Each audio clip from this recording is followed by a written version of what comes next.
Something inside me broke. The rational part of me that usually maintained control dissolved, replaced by raw, unfiltered emotion. Before I could even register what I was doing, my hand moved. The sound of the slap was more shocking than any pain. Charlie's nose cracked with a sickening noise, blood streaming instantly. This is Melissa. When they placed my daughter in my arms, something felt wrong. Childbirth wasn't the magical, life changing moment everyone described. It was raw, unrelenting agony that ripped through every fiber of my body. The hospital room, with its cold white walls and glaring fluorescent lights, felt more like a war zone than a place for new beginnings. My body throbbed in places I didn't even know could hurt, and the exhaustion was like nothing I'd ever known. Isn't she beautiful? Charlie whispered, tears glistening in his eyes. I nodded, but inside I felt nothing. There was no overwhelming rush of love, no instant bond, just a deep, consuming emptiness. The first few weeks at home blurred together in a haze of sleepless nights and endless crying.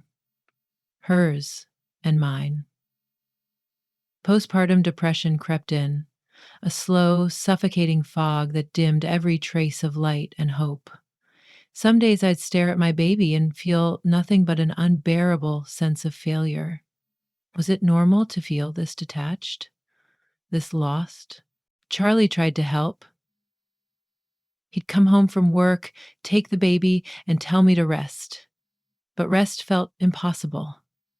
My mind was a whirlwind of guilt, anxiety, and a gnawing fear that I was failing at the one thing I was supposed to be good at, being a mother. Maybe I should quit my job, I told Charlie one evening, the thought filling me with both terror and relief. Giving up work meant losing a piece of my identity, but the idea of being alone with my baby all day felt even more overwhelming. Charlie agreed almost immediately. It'll be good for the baby, he said, and for you. His confidence in the decision made me feel supported, but also smaller, as though my struggles were painfully obvious. Was it that clear to him that I couldn't handle both? Staying home wasn't the serene, nurturing experience I'd imagined.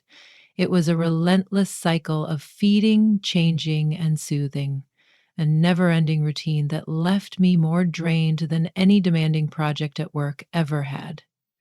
The peaceful moments I had hoped for were few and far between, constantly interrupted by cries or needs I didn't fully understand. Jessie, my best friend, became my lifeline, also a stay at home mom. She was my saving grace. She'd drop by, help with the baby, bring coffee, and listen as I rambled on about how overwhelmed I felt. You're doing amazing, she'd say, effortlessly calming my daughter in seconds. I'd watch her, grateful, but also envious. Her life seemed perfectly put together. 2 kids, a spotless house, and a husband who clearly adored her. Meanwhile, Charlie's job demanded more and more of his time. He'd come home every evening exhausted, and I felt a growing bitterness. Wasn't this supposed to be our time as a family?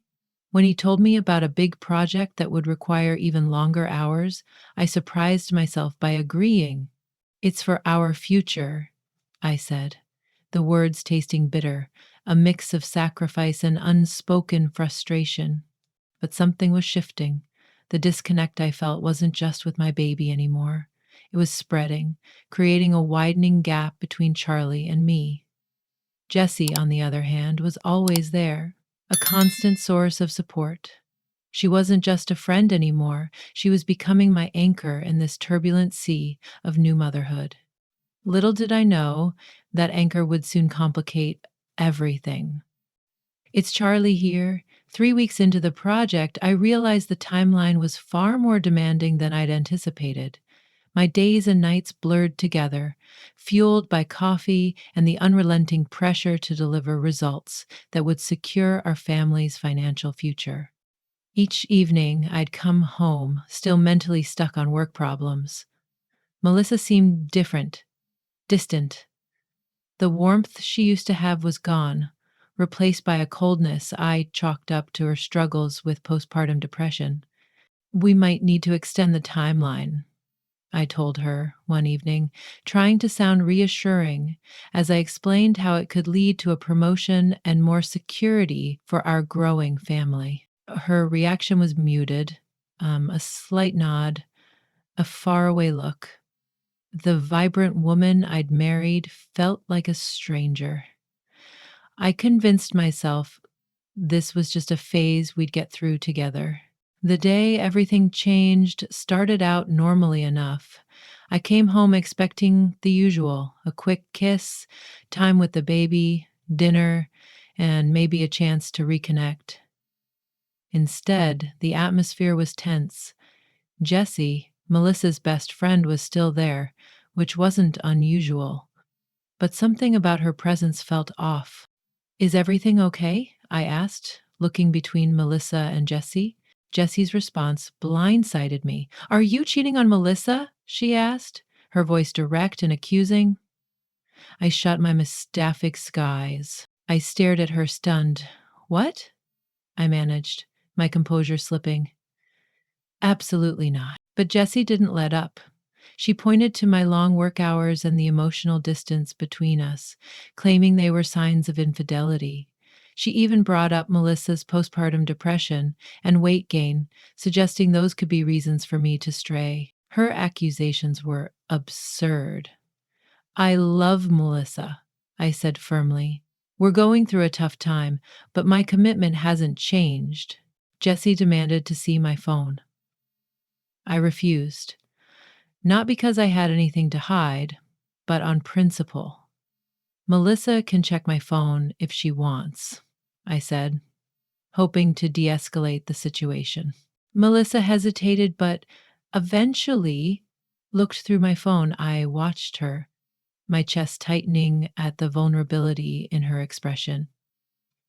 She found nothing, of course, but the damage was already done. The doubt was planted. "Must have deleted everything," Jessie insisted, her voice growing louder, her accusations spiraling. "That was it. You need to leave," I said, my tone firm but calm, letting my professional demeanor take over to cut through the chaos. As Jessie left, I found Melissa sobbing on the couch. Our daughter was in her room, blissfully unaware of the emotional storm brewing around her. Overwhelmed by work, the unexpected confrontation, and the widening gap between Melissa and me, I couldn't help but wonder how we had reached this point. The loving relationship we had built seemed to be unraveling, one misunderstanding at a time, and Jessie's interference felt like a deliberate attempt to drive a wedge between us. I went to soothe the baby, my thoughts racing. Something needed to change, but I didn't know where to start or how to fix what was broken. The tension between Charlie and me had become unbearable. Days of silent resentment, unspoken accusations, and growing emotional distance culminated in a moment of raw honesty. Charlie sat down next to me on the couch, his professional exterior softened by genuine concern. His presence felt both comforting and unfamiliar, a stark reminder of how much had changed between us since the baby was born. "I need you to talk to me," he said softly, his voice a mix of patience and underlying frustration. "What's really going on?" And just like that, I couldn't hold it in anymore. Everything poured out: my insecurities, the crushing sense of inadequacy that had consumed me. Postpartum depression wasn't just a medical term, it had become my reality.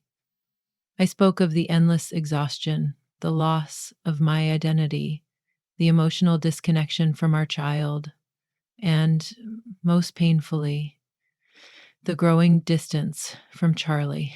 "I feel so alone," I admitted, my voice trembling.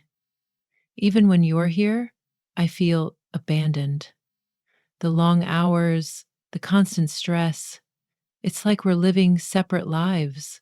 Charlie listened, really listened, not with the distracted attention of someone juggling work stress, but with genuine care.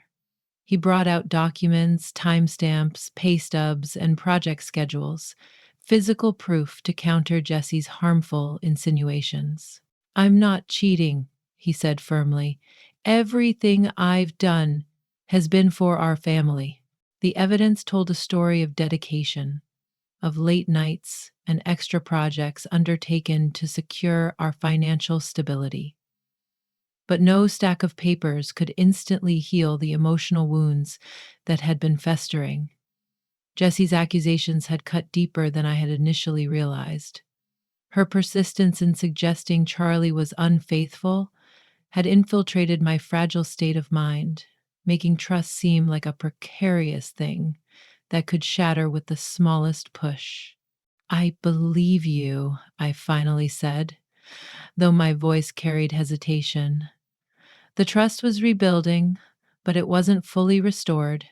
Jesse's words had created cracks that would take time to repair. I didn't have an answer. The way forward felt unclear, obscured by the emotional fog of postpartum depression and external manipulation. But for the first time in weeks, I felt a flicker of hope. Maybe we wouldn't just endure this phase. We might come out stronger on the other side. As Charlie's hand rested lightly on mine, I realized that rebuilding wouldn't happen overnight. It would require deliberate effort, a slow reconstruction of trust, understanding, and mutual support. The road ahead seemed daunting, but for the first time since our child was born, I believed we could navigate it together. The erosion of trust was eating me alive. I had tried everything, absolutely everything, to prove my loyalty to Melissa. Work records, timestamps, pay stubs, open conversations, none of it seemed to be enough. Every time I thought we had turned a corner, doubt would creep back into her eyes. Exhaustion had stopped being just physical, it was emotional and mental, a complete depletion of my spirit. I felt like I was constantly defending myself against accusations that had no basis. The love I felt for Melissa seemed to be slowly dismantled, one painful piece at a time. I made a decision: therapy. Not couples therapy, not something for us, but for me alone. I needed to understand how we had reached this point, why our communication had become so broken. I'm starting therapy, I told Melissa one evening. Her reaction was muted, a brief nod with little interest, barely an acknowledgement. She seemed utterly detached, as though my attempt to grow personally didn't matter to her. Her indifference spoke volumes. I was making an effort to understand and improve, yet she couldn't summon the energy to care. The distance between us wasn't just physical anymore. It had become an emotional canyon that felt impossible to bridge. The day everything changed started out just like any other. I returned home expecting the usual rhythm of family life, only to walk into chaos.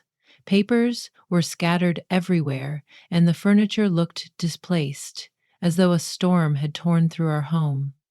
The neat, orderly house I knew was unrecognizable, and my mind, used to sorting out complex work projects, struggled to make sense of the scene. My first instinct was panic. Where was Melissa? Where was our daughter? The house felt wrong, eerily quiet, save for the distant, persistent cries of a baby. Following the sound, I found our daughter in her room, upset and alone.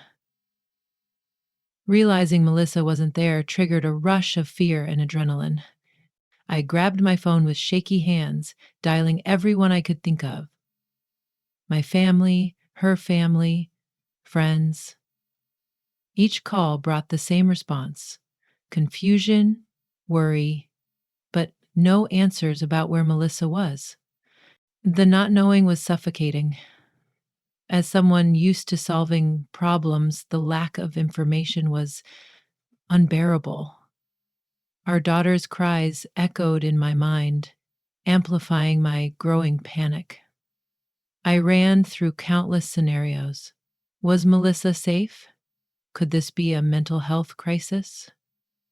Postpartum depression had always felt precarious, but this seemed far more severe. I kept calling, desperate for any clue, but no one knew where she was. The silence was more terrifying than any argument or accusation we had ever faced. Our life, which had once felt so stable and predictable, had suddenly become an overwhelming mess of uncertainty and fear. Jesse's car pulled up outside, the familiar street feeling strange and unfamiliar. She drove in silence, the intensity of her earlier accusations replaced by an awkward tension. She didn't offer to come inside, her sudden restraint raising questions I was too overwhelmed to address. The house looked unfamiliar, completely wrecked. My earlier fury and despair had transformed the once orderly space into a chaotic reflection of my inner turmoil. Papers lay scattered, furniture was overturned, a perfect visual of my fractured emotional state. Charlie stood in the living room, his face etched with a mix of fatigue and disbelief. The moment I saw him, something inside me erupted. Months of buried pain, endless uncertainty, and Jesse's toxic insinuations crystallized into a flash of raw, uncontrolled anger. Your therapy is just a cover, I accused, my voice cutting and brittle. An excuse to hide your affair. Who is she? Some young coworker you're sneaking around with? Charlie's expression shifted to one of stunned confusion. What are you talking about? There's no affair. But the doubts Jesse had planted had grown into a tangled forest of mistrust. His therapy seemed too convenient, too perfectly timed, like a way to gaslight me, to make me question my own reality. I don't believe you, I said, each word heavy with suppressed resentment. Postpartum depression, professional isolation, and the crushing weight of inadequacy all surged forward in that moment. Something broke inside me. The logical part of my mind gave way to primal emotion, and before I even realized what I was doing, my hand moved. The sound of the slap was more jarring than the act itself. Charlie's nose broke with a sickening crack, blood pouring immediately. He staggered backward, more shocked by the betrayal than the physical blow. For a twisted moment, I felt relief. Months of helplessness, Jesse's manipulations, and Charlie's seeming distance, all erupting in that single act of violence. Charlie didn't retaliate. He stood there, blood trickling down his face, his eyes a mixture of hurt and incomprehension. In the background, our daughter's cries echoed, amplifying the tension. The aftermath felt so real. The physical destruction of our home now seemed insignificant compared to the emotional devastation of that moment. My hand throbbed. Charlie's face bled.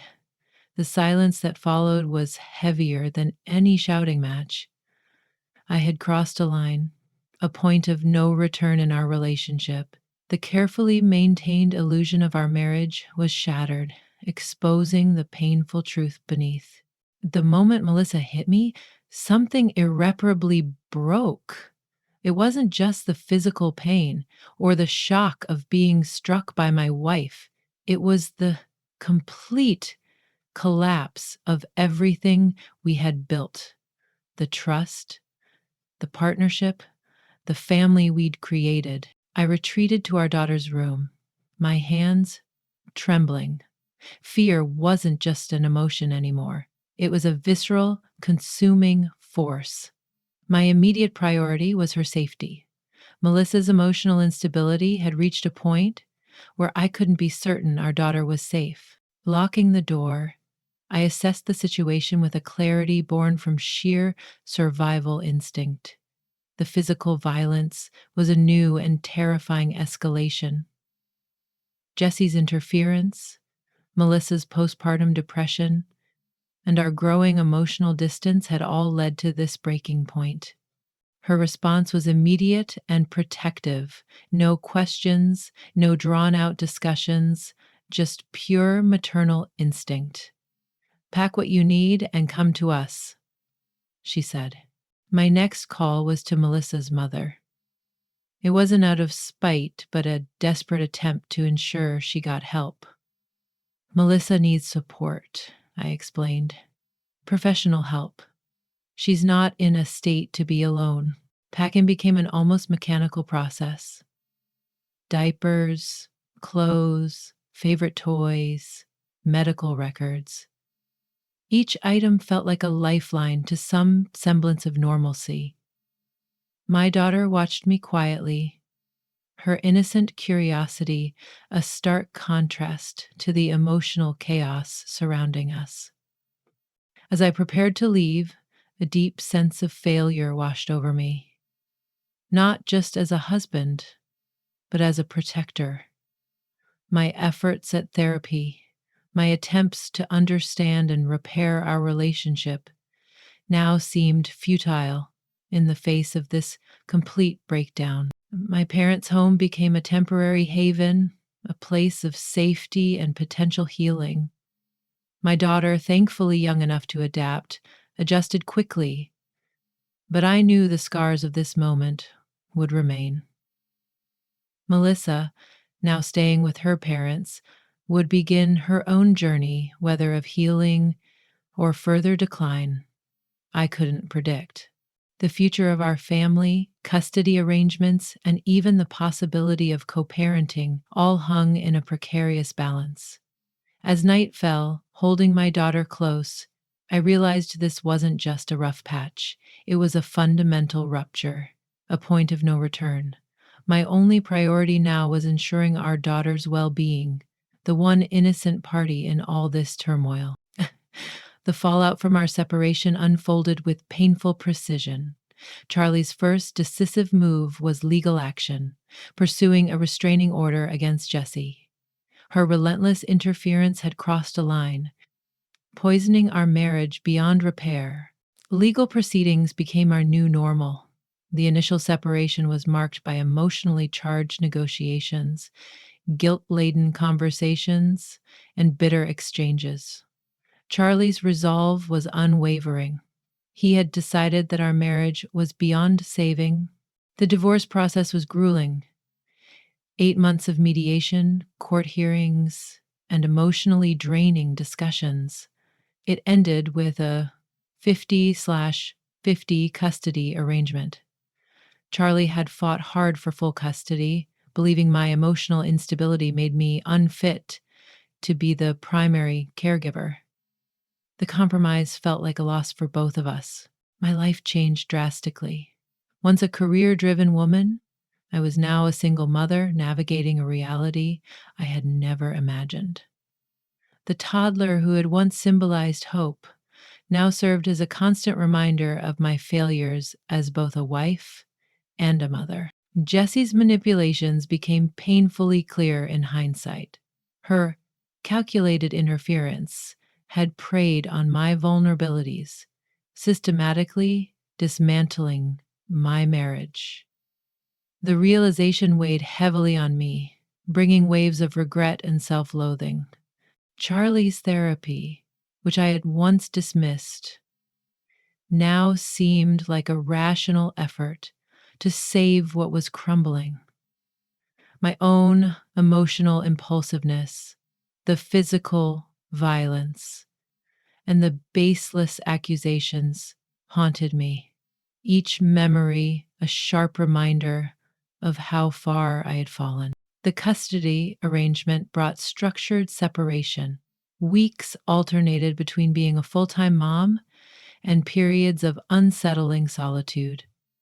The transitions were disorienting, forcing me to rebuild an identity beyond being Charlie's wife or our child's primary caregiver. Regret became my constant companion, not just for the violence, but for letting external influences corrode the foundation of my marriage. Jesse's toxic words had taken root in my fragile postpartum state, and I had been too emotionally vulnerable to see her manipulation for what it was. Over time, the intense emotions faded into a quiet acceptance. Our marriage was over. The future was about co parenting and creating stability for our daughter, despite our personal failures. The woman I had been before motherhood felt like a distant memory. My current life revolved around single parenthood, emotional recovery, and rebuilding my sense of self worth. Charlie remained a steady, if emotionally distant presence in our daughter's life.